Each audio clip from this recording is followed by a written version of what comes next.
Hey guys, welcome back. Do you have a Heritage, a Classic, or Classic XL?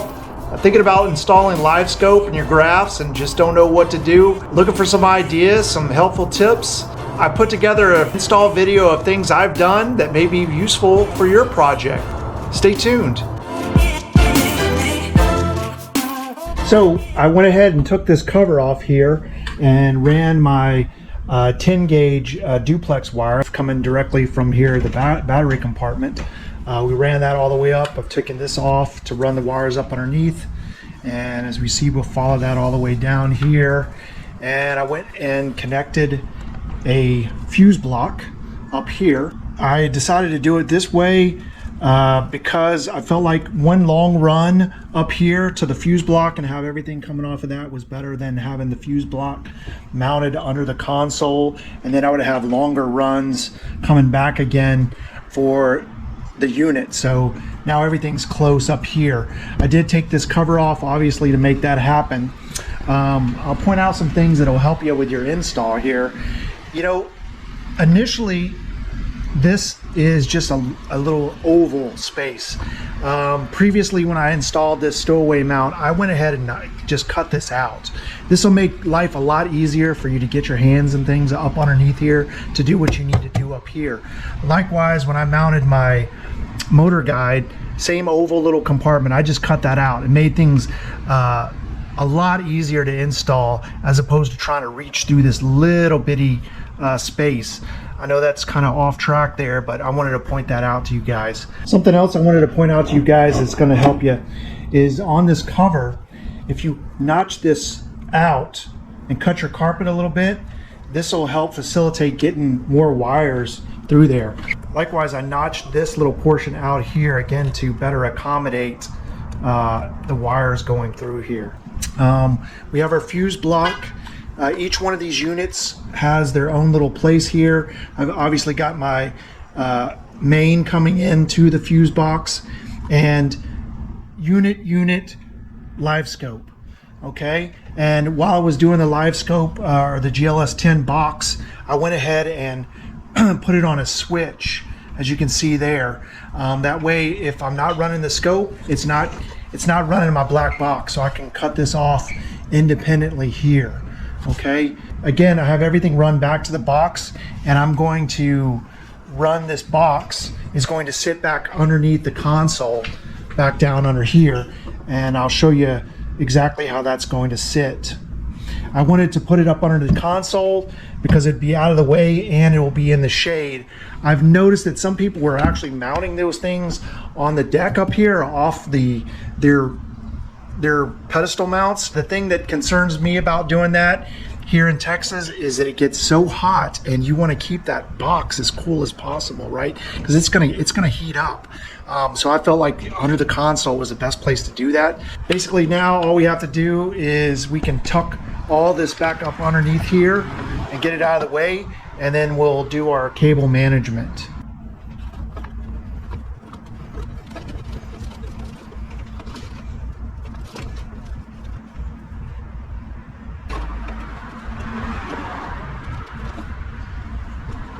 Okay, these are the wires that I have going up to the front.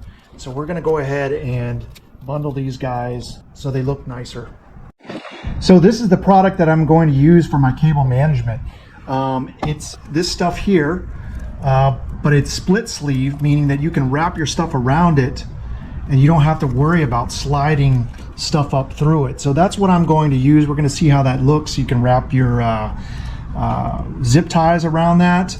And you can just get all these cables to where, particularly if, you know, with the other stuff that's not split sleeve, you've got to find one end or the other, and you've got to run everything all through it at the same time. This is more designed as an afterthought for cleaning things up, okay? That's what we're going to be using. You can find that on Amazon. Okay, so we've got our cables covered all the way down, and I did make a place for that 7.5 amp fuse that goes to the black box. We're going to carry that all the way to the console. This is where it's going to branch off. That main power is coming off here. It's going to be tucked under this portion. This is going to branch off here. It's going to go over this, and this GLS 10 is going to go up underneath the console. Okay, so we've got this cover back on. We've got these cables managed. I've got this clamshell back on here. This is all nice and tidy. Again, here's our little switch for a black box here. That looks nice and clean. Okay, you can see how those wires are managed and just run along the gunnel there. Tucked away, out of the way, blends in. So I'll show you guys a closer view of how these cables are managed. As you can see, that's pretty seamless there. Follow that all the way around. It's nicely tucked up under the gunnel. We'll follow that all the way up.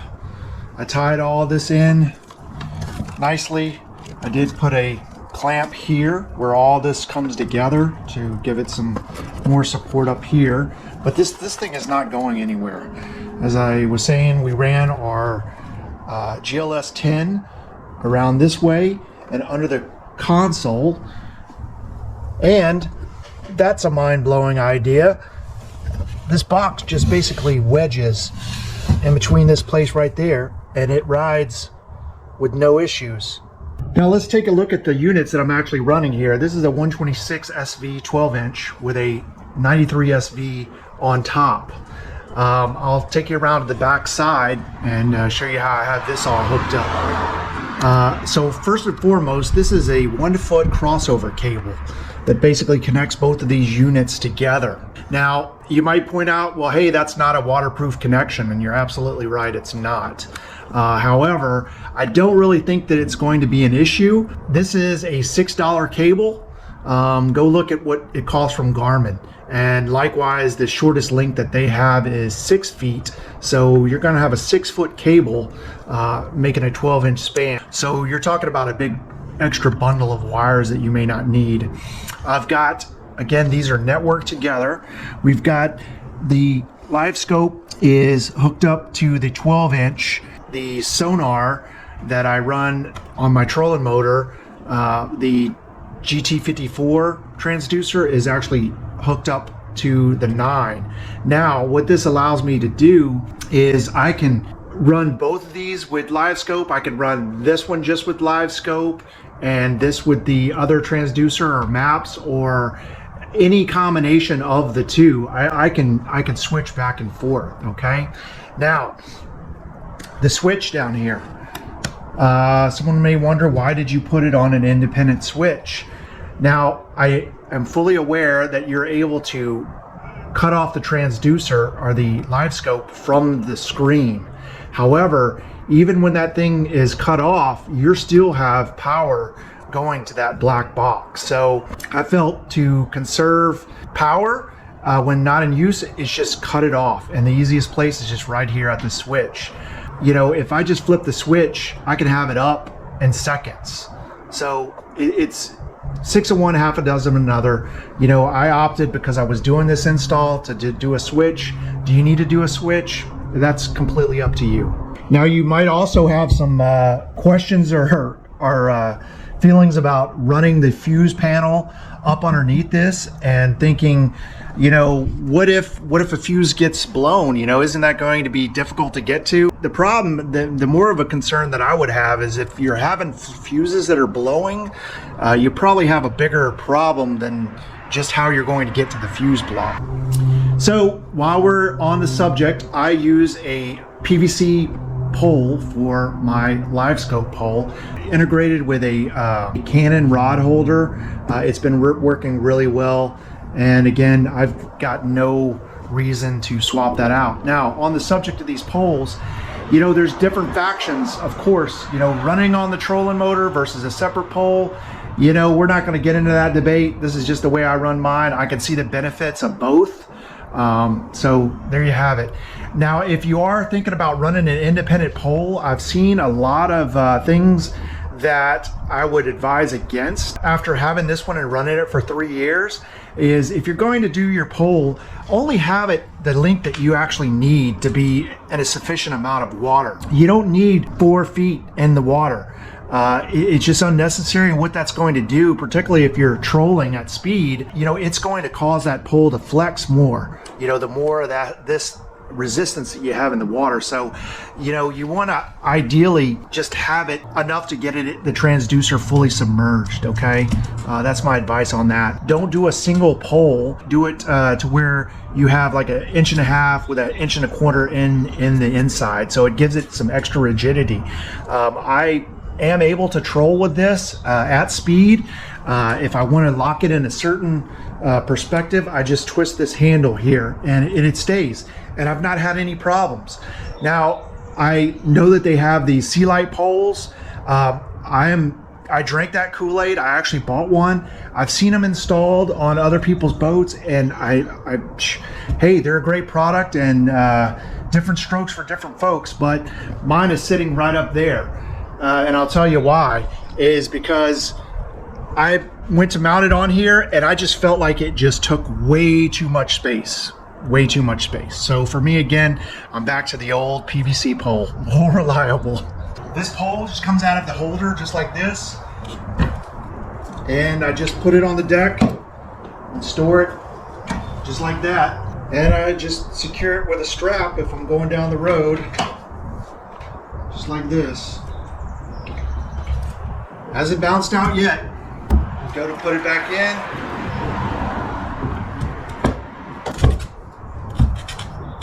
Just like that. Now, when it came to the transducer wires, I pretty much left them loose, and I bundled them here and I put them around this ram mount. Again, it doesn't get in the way. It kept me from having to run these cables along with everything else. If I want to take this transducer off, and this is the 32, if I decide to go with the 34, all I've got to do is just disconnect it. Bam, it's off, and I can put the new one on and not have to worry about it. Anyway, guys, if you have enjoyed this video, if you found anything informative in it, you know, please like and subscribe. I didn't get into details about connecting things to the battery. That's going to come out on a future video where I do part 2 of going total lithium, and I'll be covering how I made the battery connections in that video.